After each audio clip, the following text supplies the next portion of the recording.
ಸಿಂಹರಾಶಿಯವರಿಗೆ ವಾರದ ಆದಿಯಲ್ಲಿ ವೃತ್ತಿಯಲ್ಲಿ ವಿಶೇಷ ಸೌಕರ್ಯ ಚೆನ್ನಾಗಿದೆ. ದಾಂಪತ್ಯದಲ್ಲಿ ಸ್ವಲ್ಪ ಮನಸ್ತಾಪಗಳು ಉಂಟಾಗುತ್ತೆ.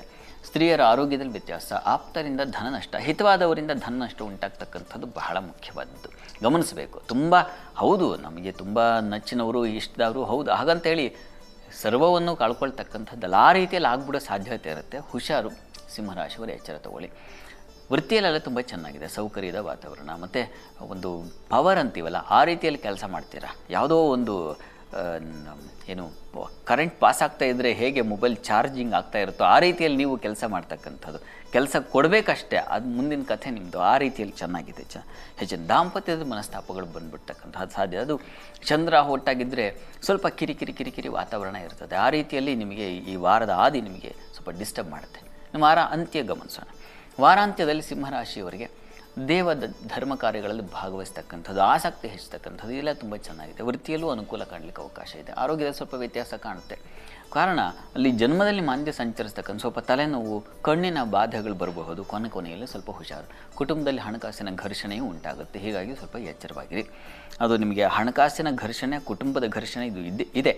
ಈ ಕಾರಣಕ್ಕೆ ಸ್ವಲ್ಪ ತಾಳ್ಮೆ ಬೇಕಾಗುತ್ತೆ, ಸಹನೆ ಬೇಕಾಗುತ್ತೆ. ಇದು ಬಹಳ ಮುಖ್ಯ. ಈ ವಾರದಲ್ಲಿ ನೀವು ರೂಢಿಸ್ಕೊಳ್ಬೇಕಾಗಿರೋ ಪಾಠ. ಇದಕ್ಕೆ ಪರಿಹಾರ ಏನಪ್ಪ ಅಂದರೆ ಸಿಂಹರಾಶಿಯವರಿಗೆ ಶಿವಸಹಸ್ರನಾಮ ಹಾಗೂ ವಿಷ್ಣು ಸಹಸ್ರನಾಮ ಎರಡೂ ಪಾರಾಯಣ ಮಾಡ್ತಕ್ಕಂಥದ್ದು. ಎರಡಕ್ಕೂ ತುಂಬ ವಿಶೇಷವಾದ ಫಲ ಇದೆ. ಅದನ್ನು ನೀವು ಹೇಳಿಕೊಂಡ್ರೆ ಗೊತ್ತಾಗುತ್ತೆ ಅದರ ಫಲ ಏನು ನಾನು ಅನುಭವಿಸಿದೆ ಅಂತ ನಿಮಗೆ ಅನುಭವಕ್ಕೆ ಬಂದುಬಿಡುತ್ತೆ. ಅದನ್ನು ಮಾಡಿದ್ರೆ ಬಹಳ ಒಳ್ಳೆಯದು. ಇನ್ನು ಕನ್ಯಾ ರಾಶಿ ನೋಡೋಣ. ಕನ್ಯಾ ರಾಶಿಯವರಿಗೆ ವಾರದ ಆದಿಯಲ್ಲಿ ವೃತ್ತಿಯಲ್ಲಿ ವಿಶೇಷವಾದ ಅನುಕೂಲ ಚೆನ್ನಾಗಿದೆ. ಕೃಷಿ ಭೂ ವ್ಯವಹಾರಗಳಲ್ಲಿ ಲಾಭ ತುಂಬ ಚೆನ್ನಾಗಿರ್ತದೆ. ರೋಗ ಬಾಧೆ, ಸಾಲ ಬಾಧೆ, ದಾಂಪತ್ಯದಲ್ಲಿ ಸ್ವಲ್ಪ ಮನಸ್ತಾಪ ಇದನ್ನು ಸೂಚಿಸ್ತಾ ಇದೆ. ಮನಸ್ಸಿಗೆ ಬೇಸರ ಆಗ್ತಕ್ಕಂಥ ಅಲ್ಲಿ ನೋಡಿ ಶನಿ ಮತ್ತು ಚಂದ್ರ ಒಟ್ಟಾಗ್ತಾರೆ ವಾರದ ಆದಿಯಲ್ಲಿ. ಅದೇನು ಮಾಡುತ್ತೆ, ಮಾನಸಿಕವಾಗಿ ಕುಗ್ಗುವಿಕೆ, ಹಿಂಸೆ, ದಾಂಪತ್ಯ ವ್ಯವಹಾರಗಳಲ್ಲಿ ಮನಸ್ತಾಪ ಬರತಕ್ಕಂಥದ್ದು ಈ ರೀತಿಯ ಒಂದು ತೊಡಕಿನ ಲಕ್ಷಣ ಇದೆ. ಆದರೆ ಕೆಲಸ ಕಾರ್ಯಗಳಲ್ಲಿ ತುಂಬ ಚೆನ್ನಾಗಿದೆ. ಅದರಲ್ಲೂ ಕಲಾವಿದರಿಗೆ ತುಂಬ ಚೆನ್ನಾಗಿದೆ. ಮತ್ತು ಬಹಳ ಮುಖ್ಯವಾಗಿ ಉಪನ್ಯಾಸ ಕ್ಷೇತ್ರಗಳಲ್ಲಿ ಇರ್ತಕ್ಕಂಥವ್ರಾಗಬಹುದು, ಅಥವಾ ಟೀಚಿಂಗ್, ಕೋಚಿಂಗ್ ಅಂತ ಏನು ಅಂತೀವಿ ಅವುಗಳೆಲ್ಲ ತುಂಬ ಚೆನ್ನಾಗಿದೆ. ಸಂಗೀತ ವಿದ್ವಾಂಸರಿಗೆ ಇಂಥವ್ರಿಗೆಲ್ಲ ತುಂಬ ಒಳ್ಳೆಯ ಪ್ರಶಸ್ತಿ, ಮಾನ್ಯತೆ ಇದೆಲ್ಲ ಸಿಗ್ತಕ್ಕಂಥ ಸಾಧ್ಯತೆ ತುಂಬ ಚೆನ್ನಾಗಿದೆ. ಕೆಲಸದ ವಿಚಾರದಲ್ಲಿ ಏನು ಮಾತಾಡೋಗಿಲ್ಲ, ಹಾಗಿದೆ, ತುಂಬ ಚೆನ್ನಾಗಿದೆ. ಇನ್ನು ಮುಖ್ಯವಾಗಿ ವಾರದ ಅಂತ್ಯ ಗಮನಿಸೋಣ. ವಾರದ ಅಂತ್ಯದಲ್ಲಿ ಸ್ತ್ರೀಯರಿಗೆ ಸಂಕಷ್ಟದ ದಿನಗಳಿದ್ದಾವೆ.